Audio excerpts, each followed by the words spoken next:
Oke, buat lo, gue, dan sebagian besar penonton tangan belang yang kebutuhan PC-nya hanya Bang, main GTA 5 60 fps, ultra setting, atau mungkin nggak pernah denger sama prosesor yang jumlah core-nya lebih dari 4. Nah, ini adalah Intel Core i7 6900K dari arsitektur Broadwell E. Nah, biar lo semua tambah shock, gue akan kasih lihat harga dari prosesor ini. Ini dia. Oke, video ini buat lo para sultan yang duitnya baru kering dijemur, atau tim kere dan ngarep kayak gue, lo, dan sebagian besar semua penonton tangan belang. Gue akan cerita sedikit tentang prosesor ini, yaitu Intel Core i7 6900K. Dan gue akan ceritain sesimpel mungkin. Intel Core i7 6900K. Pertama, mungkin apa sih bedanya antara prosesor ini dengan prosesor Skylake yang biasa kita pakai? Sebelum gue jawab, perlu diketahui bahwa overall prosesor Intel itu terbagi dua berdasarkan siapa penggunanya. Yang pertama adalah kelas mainstream. Nah, siapa sih kelas mainstream ini? Ya kayak kita-kita yang secara penggunaan atau skenario penggunaan PC-nya hanya office, internetan, gaming, dan sedikit content creation kayak YouTube, bikin podcast, kerja desain grafis, dan sebagainya.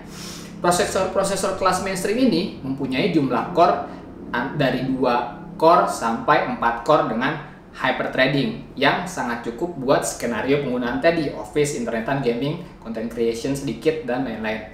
Nah, sementara untuk yang kedua, yaitu kelas enthusiast. Prosesor di kelas enthusiast ini mempunyai jumlah core yang jauh lebih banyak, dari 6 core, 8 core, 10 core dengan hyperthreading. Bayangin, 6 core, 8 core, 10 core dengan hyperthreading, dan dilengkapi dengan kapasitas cache yang cukup besar serta memory speed yang lebih besar. Nah, intinya sebenarnya untuk skenario maksimum performance itu udah pasti kelas enthusiast. Kayak inilah jawabannya. Nah, skenario penggunaannya sebenarnya seperti apa sih prosesor kelas enthusiast ini? Ya sebenarnya yang pasti bukan buat kita yang penggunaannya cuman buat PC gaming doang atau sedikit content creation.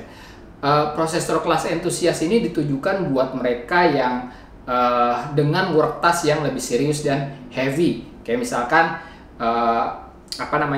PH, filmmaker, animation house, atau arsitek, dan lain-lain. Nah, nextnya kita akan ngobrol motherboard apa sih kalau pakai prosesor Intel Core i7 6900K ini. Nah, bentar, gua ambil motherboardnya. Nah, ini contoh motherboardnya. Nih, ya.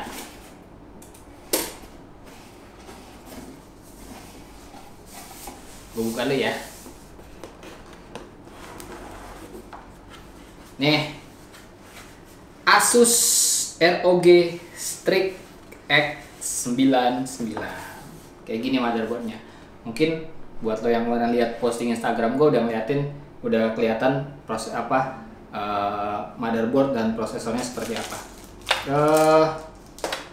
Sedikit unboxing mungkin. Di dalamnya ya standar lah ya, box motherboard. Ini ada I/O panel, terus ini apa nih? Ini front panel kayaknya nih, front panel pin. Ini berguna banget nih supaya gampang nyolokinnya. Jadi tinggal colokin ke sini baru colokin ke motherboard. Terus ada SLI bridge, terus kabel SATA, terus kabel apa lagi nih, Pak? Kabel SATA lagi. Terus, nah ini ada ininya nih buat ganti-ganti plat yang ini nih. Lumayan banget. Kalau misalkan bosen, ganti pakai yang ini. Terus ada driver, manual book, sama strap. Gitu. Itu kira-kira sedikit unboxing. Nah, nextnya kita akan ngobrolin tentang motherboard dari prosesor yang tadi, yaitu Intel Core i7 6900K. Nah, sama seperti prosesornya, motherboardnya pun sebenarnya terbagi dua. Motherboard kelas mainstream dan kelas enthusiast. Kelas mainstream, lo tahu kalau misalkan soket 1151, chipsetnya adalah H110, terus B150, H170, dan Z170. Ini untuk arsitektur Skylake ya. Nah, untuk kalau entusias gimana? Kalau entusias itu soketnya sekarang 2011 version 3, jadi 2011 V3. Dan chipsetnya cuma ada satu, yaitu X99. Kayak motherboard ini dia ada chipset X99. Nah, motherboard chipset X99 kayak apa? Ya kayak gini contohnya, Asus ROG Strix X99. Nah, thank you buat Asus yang ngirimin motherboard ini. Terus terang ini pertama kali gua menyentuh motherboard X99 gitu. Nah, mari kita lihat sebelum masuk ke fitur, kita lihat dulu deh desainnya seperti apa. Seperti lo lihat lah, tampilannya cakep, elegan, khas Asus Strix lah, khas Asus Strix ROG. Dan ini dilengkapi dengan Aura Lighting Control. Aura Lighting Control artinya kalau lo pakai casing atau LED strip yang mendukung Aura, itu nanti semua bisa dikontrol di satu hub gitu. Nah, nextnya mari kita jalan-jalan sekeliling motherboardnya. Pertama, soketnya kalau lo lihat nih, dia lebih besar dari soket yang mainstream, karena prosesornya pun sebenarnya dia lebih besar. Terus memori RAM ini dia lebih banyak. Kalau mainstream itu kan cuma 4, maksimal 1, 2, 3, 4. Kalau ini 1, 2, 3, 4, 5, 6, 7, 8. Jadi lo bisa muat RAM berkapasitas 64 GB di motherboard ini. Dan memory speednya juga maksimal, frekuensinya hingga 3333 MHz. Nah, terus kalau lihat sini ada PCIe slot, beberapa PCIe slot. Terus audio ini dia pakai Supreme FX teknologi. Nah, itu ada apa aja sih?